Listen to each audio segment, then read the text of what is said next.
We'll now do an analysis of the calendar system in order to find possible dates for the event. We already know that the calendar is blatantly showing us April.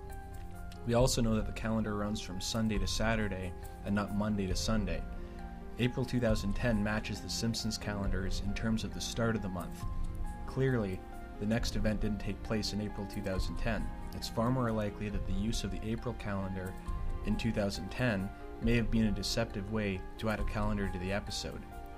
The excuse for such would be that the episode itself came out just after April, on May 2nd, 2010.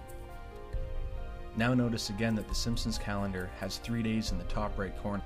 This is clearly an April 2010 calendar as stated previously, but suppose that the use of these calendars were not to point us to April 2010, but to emphasize the days left at the end of the month. The missing date on the Ned calendar and the later date on the Homer calendar certainly have more significance when we consider how they're highlighted in the episode. Let's grab some real calendars and start comparing them to the ones in The Simpsons. We'll be using 3 significant April calendars in order to offer a large group of possible days. We'll use April 2010, April 2011, and April 2001. You'll see shortly why the April 2001 calendar is significant. What we find when we compare the calendars with those featured in The Simpsons is a small pattern of days. These days go from April 16th to the 26th. We already know that this is very reasonable considering May Day is right around the corner. Now, taking the major theme of focusing on the clock and the mirror image of 9/11, let's take this further.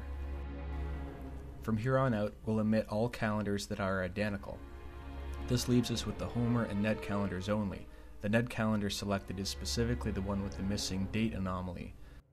The calendars in the Simpsons episode appear in reverse chronologically, so if 9/11 is the mirror image of the next event, to decode the calendars, let's flip the entire episode upside down. In doing so, the Simpsons calendars flow properly through time. We start with the Ned calendar and end with the Homer calendar. Now everyone just has to see this. What is the mirror image of September the 11th? It just happens to be April 21st. September 11th is the 254th day of the year, and there are 111 days left. April 21st is the 111th day of the year, and there are 254 days left. So go back to September 2001. The mirror image of that huge event is April 21st, 2001. This is why April 2001 was also picked when comparing the calendars to the ones featured in The Simpsons. The following is very speculative, but regarding April 21st, it is extremely significant as a mirror image of 9/11.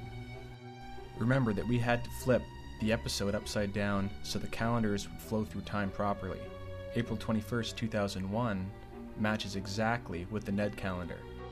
April 21st is the missing date, but this is in 2001, so we can label the Ned calendar with 2001 and go forward in time to the next event. This is where the Homer calendar comes in.